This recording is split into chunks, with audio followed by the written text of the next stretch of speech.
This is the Automotive Repair Podcast Network. Hey everybody, Carm Capriotto, Remarkable Results Radio. Good to have you here. Thank you so much for your loyalty over all these years. Our listenership is way up. I think you all know we created our own podcast listening app and rebranded the company to the Automotive Repair Podcast Network. You can get this app on the Automotive Repair Podcast Network.com and on the apps page, or a lot of the stuff that we put out has our logo and stuff on it. And don't forget, everyone, we do have a YouTube channel, and Carm Capriotto YouTube channel, where all of our stuff goes, and that's always so nice. I have a great interview coming up with James Stephenson from Precision Auto. It is such a great interview that I just can't wait to do it. But first, great high fives from our sponsors. Take your NAPA Auto Care Center to the next level with the NAPA Auto Care Gold Certified program. Gold Certified shops, well, they stand out. Build trust and enjoy exclusive benefits designed to drive business growth. Contact your NAPA representative today to get started with Gold Certified. Hey, did you know that NAPA Tracks has on-site training plus 6 days a week support? It all starts when a local representative meets with you to learn about your business and how you run it. After all, it's your shop, so it's your choice. Let us prove to you that Trax is the single best shop management system in the business. Find NAPA Trax on the web at napatracs.com. Hey, let's get started with James Stephenson. Hello, James. What's up, Carm? How are you? I am great. Wow. When you and I had our discovery call, usually my discovery calls with anybody I'm going to do a podcast with is like 20 minutes because I hate doing the podcast, when we're not recording. And you and I spoke for maybe an hour and a half. I think it was me wanting to dive in and find out all the great things that you're doing. And the thing that I love about James in his very young, crazy life, he's done a lot of things, continues to do a lot of things. And we have a couple of mutual friends. And he told me this great story. And I have to start this story out with Bob Cooper. You were this young, impressionable, I don't know where I'm going, shooting from, all cylinders. And you went and you complained to Bob about something and he spun your head around. He spun it around. That's a great way to look at it, for sure. He did. Tell us that story, sir. The listener, you're going to love this story. Go ahead. Many years ago when I opened a repair shop, I was a really good technician, but just a disaster of a business owner. I didn't know what I was doing in that regard. And quickly I realized that obviously coaching was the direction that I needed to go. I used to get these magazines sent to the shop and I'd read about Joe Marconi and Bob Cooper. And one day something resonated with me and I became a client of theirs many, many years ago. And so as the years went on, the shop got better and better, but we started to kind of fall victim to this hiring crisis, right? It was a real challenge to find good technicians. Man, it just seemed like everywhere I was going, I was striking out. I just couldn't find them. And everybody I would talk to, everybody just kind of had the same problem. It's tough to find people. You can't find good techs. It almost became easy to succumb to that side of the discussion. James, I'm going to stop you there. How long ago was it? That's got to be 12 years ago. My God, it sounds like now.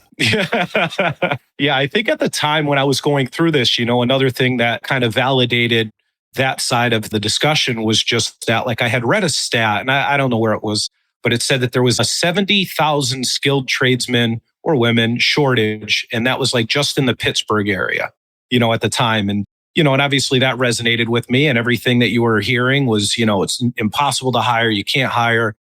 I had this incredible company that I was working with as a client at the time, and they had this class, and it was called Fly with the Eagles. At the time, Kevin Vaught and Joe Marconi were teaching that. Kevin was actually my coach, my direct coach and mentor. I really wanted to go out to this class to go see Bob Cooper and just kind of hear what he had to say about how to hire people. The guy he's such a charismatic guy, and I just really relied on him heavily for all kinds of insight. And prior to that, just bigger decisions that I had made in business. So I was like, just so excited to go and see him because I knew that he was going to have a solution. So I fly out and I'm getting ready to fly out and the plane gets delayed, maybe an hour on the runway or something. I'm just sitting there patient, reading a book or something. And then it gets delayed for another hour. And I'm like, oh my gosh, I'm going to miss my connector, but whatever, I'll get there. And so after the second hour, they say, all right, everybody get off the plane. The flight is canceled for tonight. we go down and we're trying to get our bags and everything, and I'll figure out a way to get there tomorrow.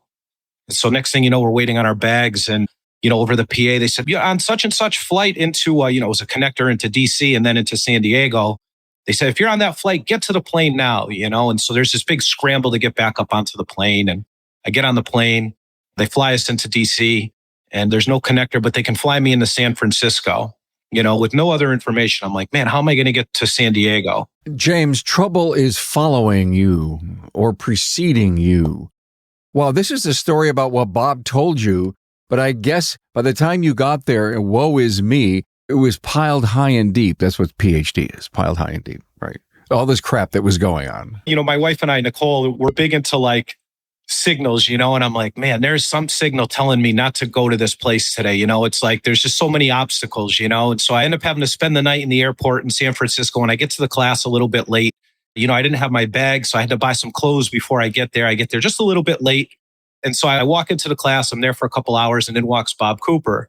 And they always had breaks. And, in the first break, Cooper comes right up to me, and he's just such a remarkable guy. Walks right up. Hey, James, how are you? How's your, wife and kids? And he remembers everybody by their names. He goes, how's the shop doing?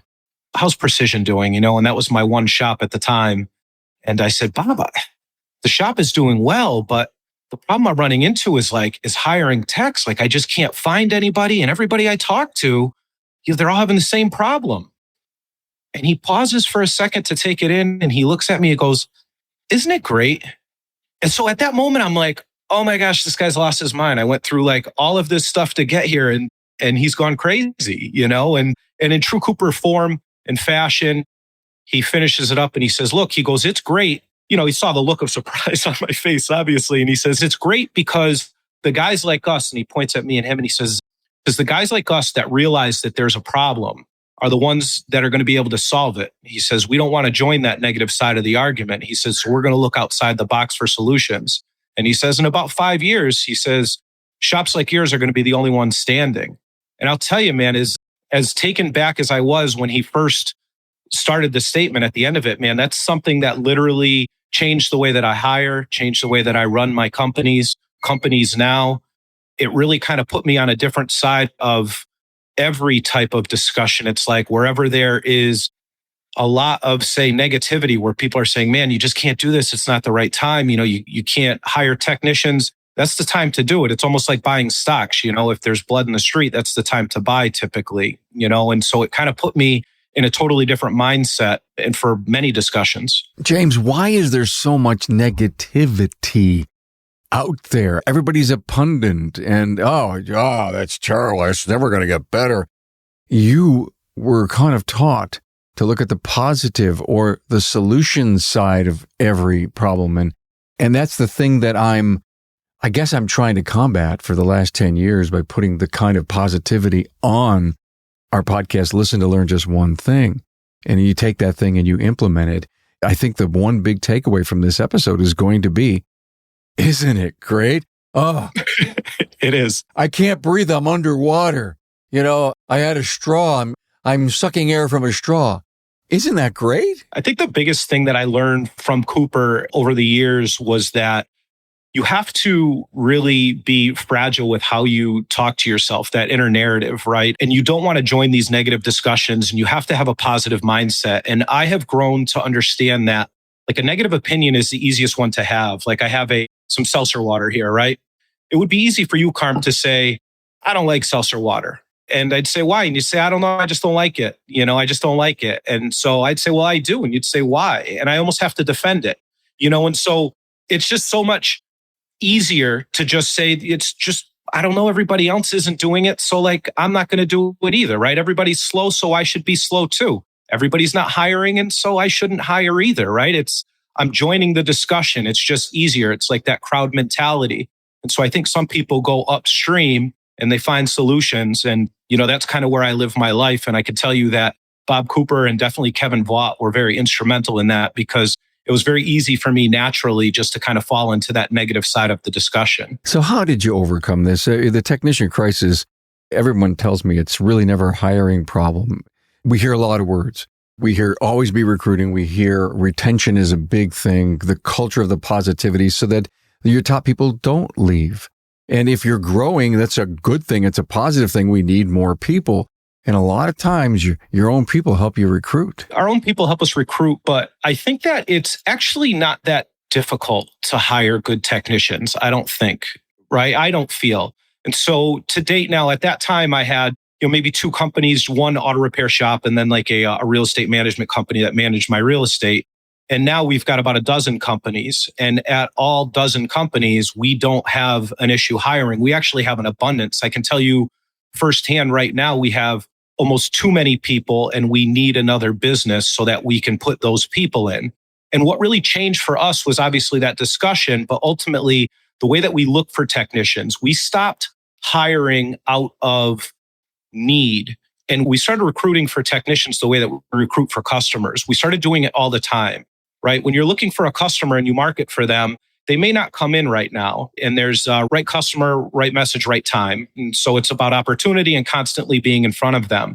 There's also like that abundance, and then there's a scarcity mindset, right? And so like when you first start out in business, you have the scarcity mindset. Man, how do I not go broke this week? How do I pay my bills? And then there's that abundance mindset.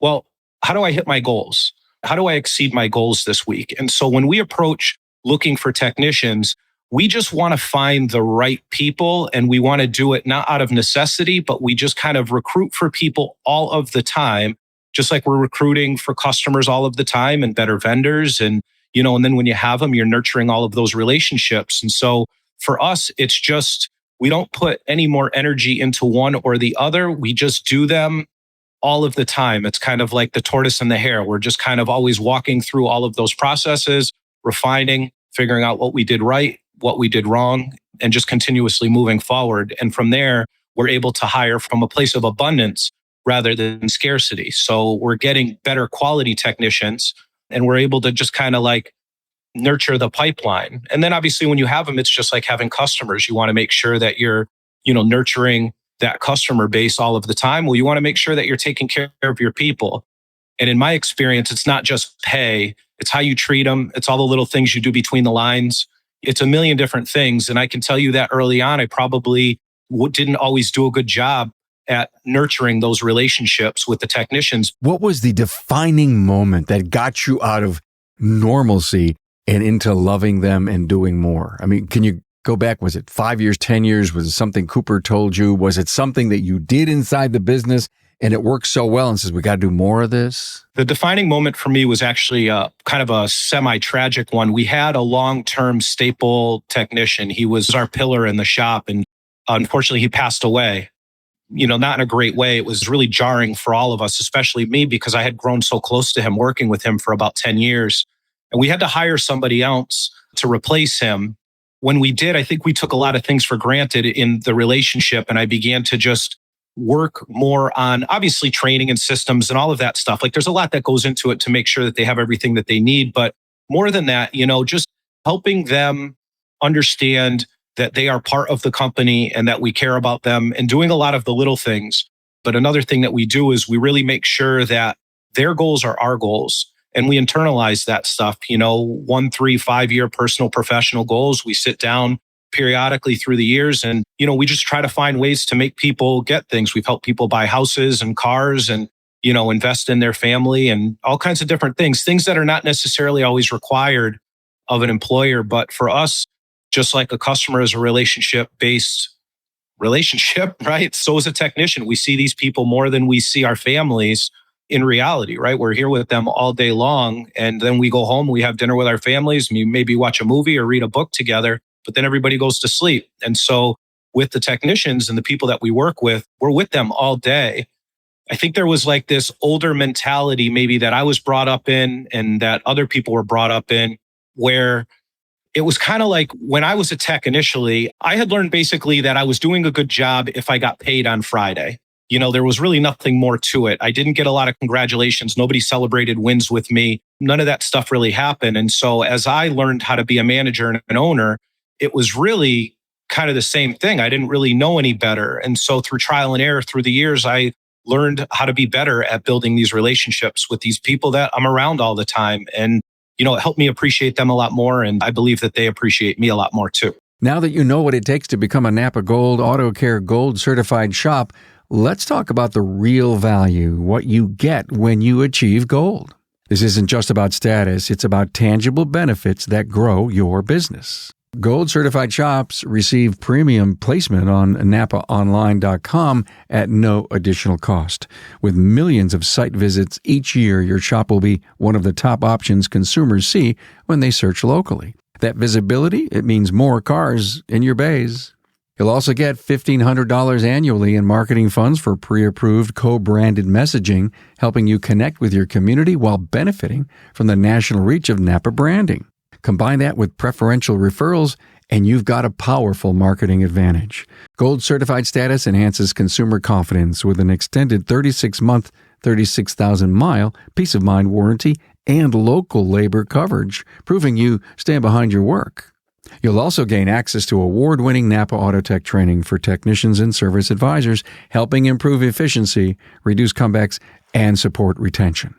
Additional benefits include NAPA credit card financing rebates, year-round peak performance promotions, NAPA Trax shop management software, Smart Sign Pro customer engagement displays, a team tool rebate to invest in your technician's success, and a $300 annual credit toward Master Technician or Blue Seal ASE certification.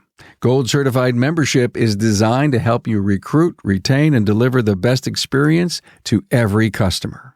Are you ready to elevate your shop? Contact your local NAPA representative today to see if you qualify and start your journey to Gold certified. Contact your local NAPA sales representative today to see if you qualify and start your journey to Gold certified. Let's face it, your shop management system is the single most important tool in your shop, period. NAPA Trax was built from the ground up to make your business more profitable and efficient. We provide an extensive set of tools to increase and track profitability in real time. NAPA Trax offers the industry's best post-sale support, hands down, and we train your people on site. Yep, on site. And we offer remote refresher training 10 times a week, and customer support is open 6 days a week. Give us a call, visit the website, or join our Facebook community today to learn more. We'll prove to you that Trax is the single best shop management system in the business. NAPA Trax is always customized and tailored for you, whether you're a one-man shop or a large multi-bay or multi-location company. After all, it's your shop, so it's your choice. Visit us on the web at NAPATrax, that's NAPATRACS.com. I just can't believe James is doing this. I mean, here's the opposite side of the listener saying, what do you mean you help your people buy houses and reach their goals? And I get that. And it is so important, and the top companies are doing that. But an individual who's listening to this saying, what is he, nuts? What did it take for you to realize that that was an important step? I guess I just began to think about, like, what would I do for a friend? Like, how would I treat a friend if they work for me? But obviously distinguishing the difference between friendship, and boss, because sometimes you have to hold people accountable, and it's a different type of accountable that you can hold a friend than you can, somebody that works with you. And so I think it just became like, Carm, if you were like, hey, James, I really want to buy a house in the next couple of years. Well, all right, Carm, what kind of house do you want to buy? And what's your budget? And we'd begin to have that conversation. And I'd begin to think about, well, who do I know that's selling a house? Or who do I know that are realtors up in your area? And then I began to just kind of approach the discussion that way. Wherever I could begin to help an employee somewhere personally, it really put something in what Bob Cooper would call the emotional bank account. And I think that it really did a lot for me to really begin to celebrate those wins with them. I don't know. I think it did something to my heart. It makes me feel good too. And our staff has been with us. I mean, we don't have high turnover. What you said is so powerful. You started to question the individual, what kind of house, what kind of budget. And when you take the wisdom, James, that you have and the experience that you have of maybe buying one or two houses up into this moment in your life, and I don't know that to be true, but there are so many people out there that need the wisdom of someone not older, but who's been there and done that. They could be the same age, but I bought a house a couple of years ago. We're only 30 years old. So what'd you do? How'd you do this? And I think for people willing to share the things that they found successful, that they stumbled with, and it doesn't mean, Oh, I want to buy a motorcycle. Oh, great. What kind? How fast you want to go? What do you need it for? Are you going to go on the leisure trips on the weekend? What are you going to go biking with friends? All of those determine how the decisions are made. Well, the other thing too, it's like, all right, Carm, you want to buy that motorcycle and how much is it? It's $20,000. Perfect. Well, how much do you have to put down? Well, nothing. Okay. Well, how's your credit? Well, my credit sucks. Okay. So how do we fix your credit first, right? Well, I'm in debt. Perfect. So you need X amount of dollars to get out of debt. And then we've also got to save X amount of dollars to begin to get you that down payment for that motorcycle. And so it's going to be a twofold thing. We're going to do both at the same time. And here is how we can help you do that, right? Our pay plan is structured to incentivize the behavior that we want to see out of the technician. And so if you can, have one less comeback and, maybe one less second call, and you could do a little bit better job with your inspections, our average repair order is going to increase by this much, and you're going to notice X amount in your check. And then from there, what we can do is we can put this in a different bank account for you. It can kind of sit there. It'll gain a little bit of interest. And in 12 months, you're going to pay off your debt and you're going to have enough, and you'll never even actually feel the hit to your paycheck. What would you think about that? Would you like it? Of course, they're going to say yes. You do that for me? Yeah, of course I would do that for you too, Carm. Oh, thank you so much. But that's without saying the word intimate, and I do love the word intimate, but by still being the boss, you're helping this individual reach goals. I've heard stories like this over and over again, and that creates what I call stickiness. It does create that stickiness. You have tonight, for instance, my birthday is this coming weekend, and tonight when we're done with this, a bunch of guys will come by and we're going to have cigars and kind of just hang out and have fun, a bunch of people. And a bunch of the guys that work for me at different companies all can't wait to come by. They're all excited and they like sharing wins with me as we do things. And I love sharing wins with them. And it's just a really cool culture because I internalize their wins and I internalize the things that they need as well, because I don't know, it's like they're here, they're with us, and you want to make sure that they're getting, there has to be some benefit in it, right? Working for us must enrich their lives. And if it doesn't, then we've done something wrong. And that, in my experience with coaching, I don't know, dozens of shops through the years and growing dozens and dozens of businesses through the years and helping all kinds of people, that is usually where people get lost when they have people. And they're like, these people don't stay with me. They leave me for $1. They didn't leave you for $1. Right? The heart leaves before the body. They left long before that, and the money is the easiest excuse. Are you finding that some of your people are living paycheck to paycheck or beyond their means? Definitely. People that come in and they start working with us, there's probably more of them. We don't quite realize it because, if I just started working for you, I probably wouldn't want to tell you my full financial situation either, especially if I was driving a new car, because I know on the surface, I can't afford that car, and I shouldn't have that payment, but it does something for your ego and makes you feel good. And you've got that gigantic $10,000 toolbox that you don't need. The $1,000 one holds the tools the same way. And so in a lot of cases, you don't have that relationship with them just yet to give them that mentorship. But as they see, what I do now isn't just owning that one shop. I'm constantly acquiring clients, companies, acquiring property. And, so they see me on the move all the time. And that becomes infectious. It really, really does. Because when I go and I take on a new company, I don't go and hire externally. Sometimes when we acquire a company, well, in most cases, we try to keep as much staff as possible because the staff is really where the value is. They've been running the company for the most part. But when we go and we take on a new company, we just kind of plug our company into their company. And so in doing that, it helps when we have people that have already been trained and been using our system and been helping us just win, creating successful companies that have high CSI and obviously produce, enough income for all of us. And the best way to do that is just for us making sure that emotional bank account is full and then promoting from within. And so it's like when you go and you get a cell phone, Carm, you and I are going to go Verizon or whatever, and so we both go there and you don't have them, but I do. And so now, Carm, they're going to give you a free phone, $1,000 credit, and a back rub. And, and I still got to pay my bill. I've been paying my bill on time for 20 years. How come I don't get anything? When everybody can see that there's room for growth in our company and that the hard work is rewarded today, on Friday today, because we always celebrate the wins with them. Hey, great job, Carm. You did awesome at this. And then on Friday, they see a little bonus or they see something. All of our pay plans are built around making sure that we share the profit, and they've got something going into a 529 for their kids because that's a goal of theirs, or their 401k and all of these things. They celebrate all of that, but now they know, hey, look, if I could do a real good job and I pass all these tests and everything, and I can get to the next level in this one building, well, guess what? When James opens the next one, I can be a lead tech over there and I can go and help onboard other people. And that begins, the discussion about how we begin to plug our company into other companies. In a lot of cases, some of the leads that we get when we start to acquire another shop is exactly that. I can't find people. No one wants to work. No one wants to do it. I'm like, well, what if I could put 3, solid Bs and an A tech in your shop Monday? What would that be worth to you?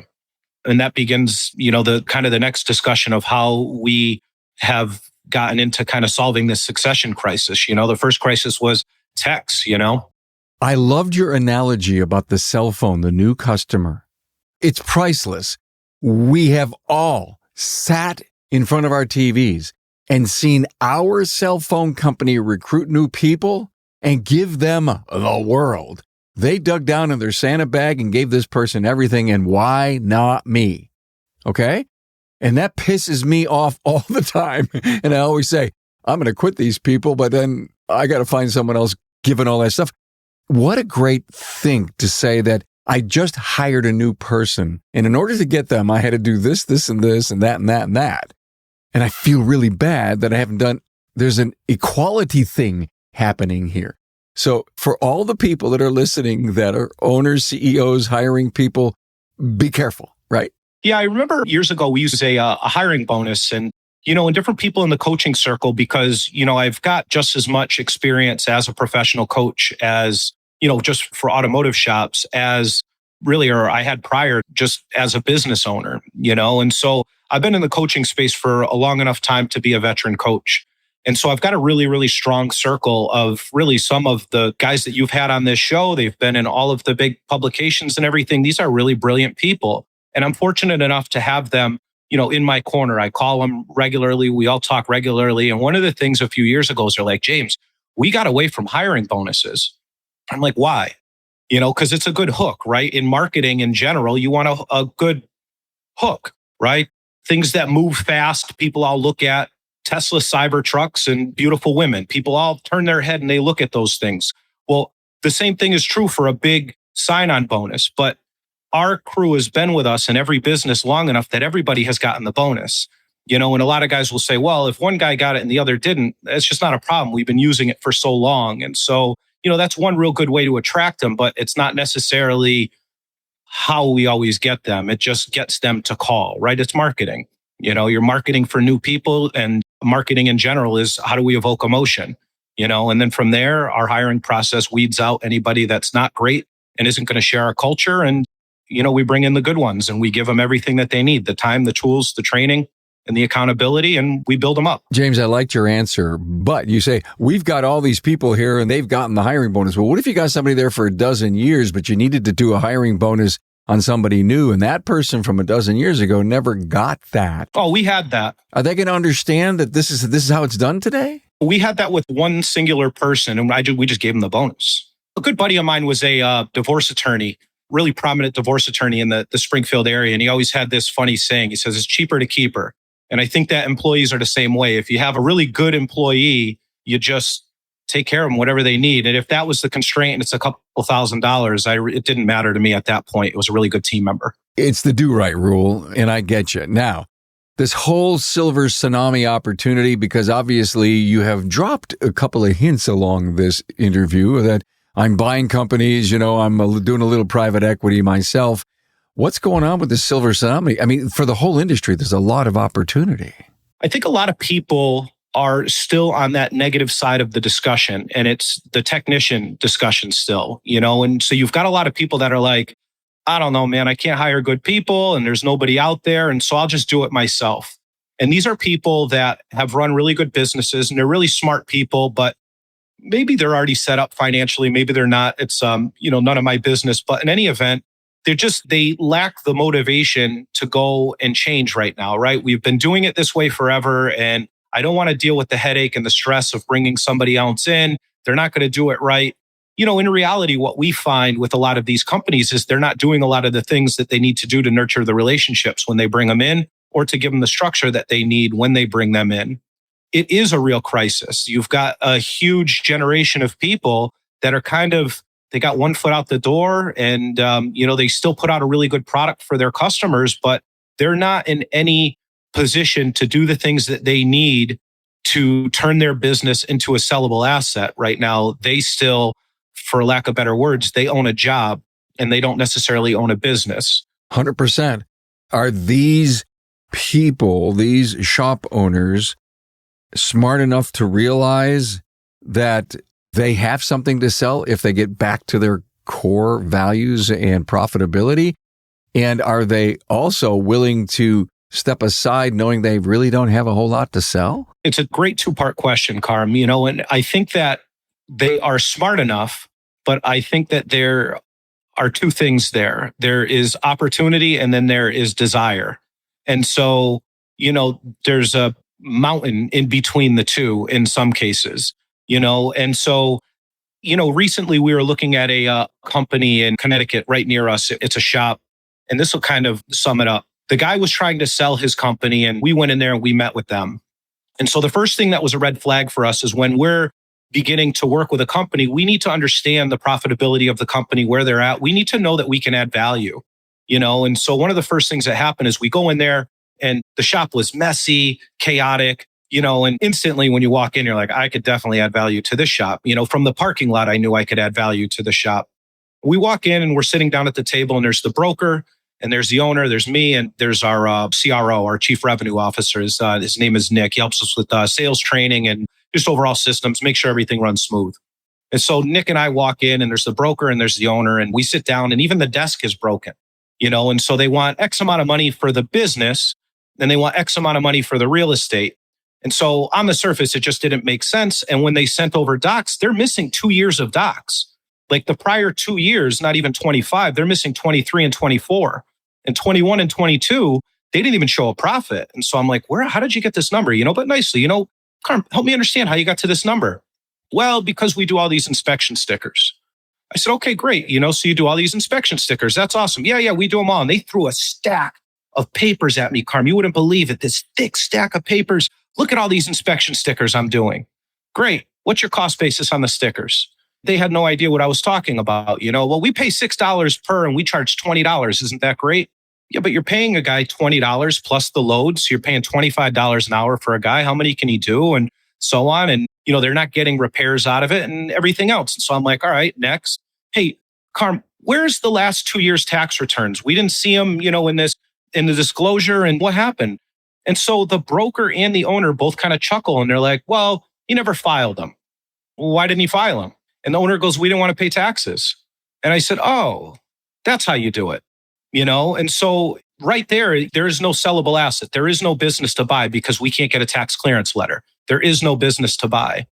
The harsh reality of it is that business, there is no EBITDA on that. One, it's a loser on paper. You must show revenue and you must pay tax to build value in your business. And a lot of guys, as they're getting closer to exit, they're taking a little bit more cash in cases, and ethical or not, that's their business. And, and they're just not putting the money back into the business that they would before they sell it. It's like buying a house. You buy a house, you start with the end in mind, right? And you're like, man, I know the next buyer, he's going to want a pool and he's going to want a nice shutters. And, this door that I have to jiggle the handle and like lift it and twist it a certain way to get it to close. Man, I got to fix that because Carm's not going to want to buy that, right? And so these guys are not putting attention into their business. Not all of them, but the majority of them are not putting the attention into their business because it's just not their focus anymore. And a lot of them, when I go to the deal table, respectfully, I find that they just haven't done any of the things that they need to do to get the multiplier that they want. You see, when we value a business, we value it. We use one of two things, right? SDE, seller's discretionary earnings, or we use EBITDA, earnings before interest, tax depreciation, amortization. No, I speak quickly, but at the end of the day, when you boil down the financials of the business, there is the true calculation of what a business is worth, right? And so like say on a business that does like $1.5 million, on average, it's going to do about a $300,000 EBITDA on average. And so under $1 million, we usually use SDE. And so that will like back in like your personal truck that you're running through the business, your home office, stuff like that. We back that stuff back in and you add that in there. But in this case, you say, just for, discussion's sake, we'll say it's EBITDA. Well, if the business is like fully self-sufficient, it's run well, you can leave, you could take off for a week here and there. The afternoons are no problem. You got to go on vacation for a couple of weeks. It's no problem. It's going to run. Then you get a multiplier of maybe 4 in this industry with the wind at your back.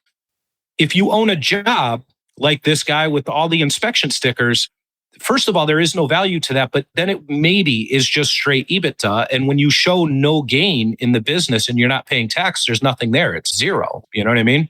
It's 100% of nothing. I find it unfortunately too common. I find it very, very common, and for us, it's opportunity because the asset there really is the people. I've found more owners that I guess I could classify as bad owners, unfortunately, than I could classify. And not all owners are bad, Carm. Please don't take it as that. A lot of them are really good people. They just don't have the ability to put the energy back in. But the people that work for these companies typically are incredible people. And they really I've rarely met an employee at any of these companies when we're in due diligence that go into work and they say, man, I really want to do a bad job today. They always say, man, we could do a better job, but we are still writing paper tickets, or, our credit line is shut off over here, or our lifts are broken, or just whatever it would be. They just don't have, we go back to time, tools, training, and accountability. They don't have the things that they need to do the job. And they're not celebrating the wins with anybody because they're not getting them. And that to me is why I see that there is a big technician crisis, because you have people not wanting to go into the industry because a lot of shops are just maybe not run properly. They've been doing it the same way forever, and now they've got one foot out the door. Now, I don't think that is the majority of shops at all. I think the majority of shops are probably really well-run shops, but I think the majority of shops that are even well-run could do way better with a coach. I think they could do phenomenal things with a coach. I think that these shops that we're talking about that kind of have somebody that maybe has one foot out the door, they could do better by exiting and letting somebody else take the reins and manage their people and build their staff up, build their team up. And if you're struggling today, I'm not trying to say that age is an issue, but if you're a young individual 10 years in and you're really struggling, say you're 40. Well, I want to get out when I'm 50 or 55. Great. Well, then start doing the things you need to do. I'm a big advocate for coaching. Every time I've talked to a friend who said no, then realized then they did and said I should have done it 10 years ago. I've got people that I know in this industry whose EBITDA, whose profitability is on fire. They're getting ready to go and buy another place. They're hiring much better people. And I guess one of the things that we've talked about for the 10 years that we've done this show is get up and out of your own way. Get an advocate, somebody willing to help you, like a mentor, like a coach, a networking group, peer pressure networking group, and you'll be amazed how your life will turn around. I have another really quick question, and then I'm going to let you go.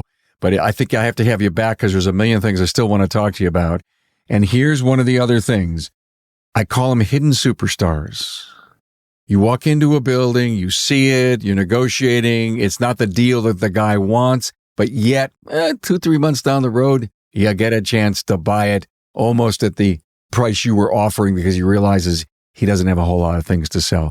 And there's 3 or 4 people inside the building. Are there any hidden superstars? And I believe there are inside of some of these marginal and failing businesses who just need the right encouragement to become top people. Are there hidden superstars out there? Yes.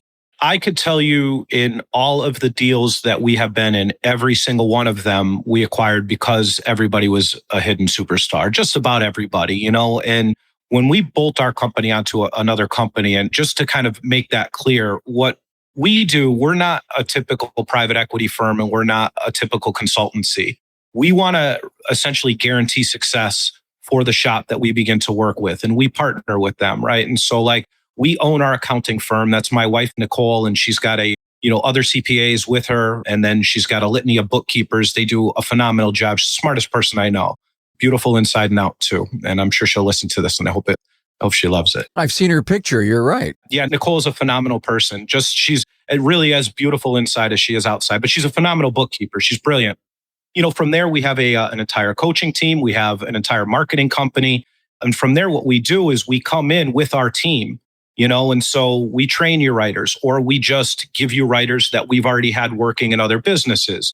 We train your techs with some of our master techs, and we've built a training program, or we put techs in your business. And in any event, it's all about mentorship at every level in the company, and so we come in. I think one of the questions we get asked is, they're like, well, what are you going to pay for the business? And I'd say this, Carm, just kind of in closing, right? If it's not so much about that, right? Like, we're not necessarily buying. If I told you that I could market your company in a way that is ethical and promote you as a leader in the industry and in your area, and a real asset to your community with charitable events, and I could streamline your shop and modernize it with systems and programs and all of this other stuff to really give a better customer and employee experience. We get somebody to handle all of the phone calls and train your staff. We could put techs in your shop that'll teach your techs, train your techs, and help you really continuously recruit. Then what is it worth to you, right? It's not so much that we're really buying, we're kind of selling you an opportunity. And then from there, we put people into the portfolio, and then there's something totally different that happens after that, because the way that it works with us is we have a portfolio full of these companies. And so if you had one good business that was running really, really well with the wind at your back, totally self-sufficient, you have EBITDA of, say, 4. Now you're in a group of shops that all own their real estate, that are all run the same way, using the same systems, the same people, so on and so forth. You now get EBITDA of like anywhere between 18 and 20 on the whole package. And so by working with us and allowing us to help you and partner with us and build up your team and your systems and everything else, the win at the end of the day is incredible, but that's a whole other episode in itself of how we structure that and how we do that. It reminds me of instant oatmeal. Just add water. Pretty much. Yeah. Get out of the way. We're just going to add water here. What do you do for fun, James? Don't tell me. I don't have fun, Carm. I work. I wake up early. As we, in our discovery call, we realize that our brains never turn off. We wake up, we have notepads everywhere so that we can write our random thoughts down. Carm, I woke up the other night at 2:30 in the morning because I had an idea, and I'm writing the idea down. And as I'm writing it down, I'm like, man, I wonder if Carm is up right now writing down an idea. It was the craziest thing. Honest to God, James, I probably was, because I have this 3 o'clock automatic get up, and don't ask me why. And then I try, sometimes I just have to turn the TV on to some really boring channel. In fact, I've heard the fun thing about this is when you're in a hotel room or you're away and you can't sleep, you just throw forensic files on because you've seen all 500 episodes and they're all boring and crap to you, and you go right back to sleep. That's what I was told. I'm a Dateline guy. I watch a lot of Dateline. And then I look at my wife real crooked after. I'm like, what are you up to, Oh, my God. I think you're just like that suspect that was on that show. Anyway, hey, James, thank you so much for your great perspective on things. Precision Auto 7 Shops, a private equity company. You even own a plumbing company in Texas, you told me. Yeah. We got about a dozen companies on portfolio now. Good for you. And will you come back? Absolutely, Carm. I've been listening to this show for so many years, and I got to tell you, it is an absolute honor to be on here. And I know you're a busy guy, and I know you talk to the top people in the industry. And I got to tell you, I'm really humbled that you had me on here today, and you saw something in me to have me on here. I really do appreciate that. Sounds like you're doing some really good stuff, but thanks, James Stephenson. Appreciate it, man. Thanks for being on board to listen and learn from the premier automotive repair business podcast, Remarkable Results Radio. Get your episodic education on the ARPN listening app at automotiverepairpodcastnetwork.com. Also enjoy the podcast on our Carm Capriato YouTube channel. Carm is all for advancing the professional automotive service industry. Until next time.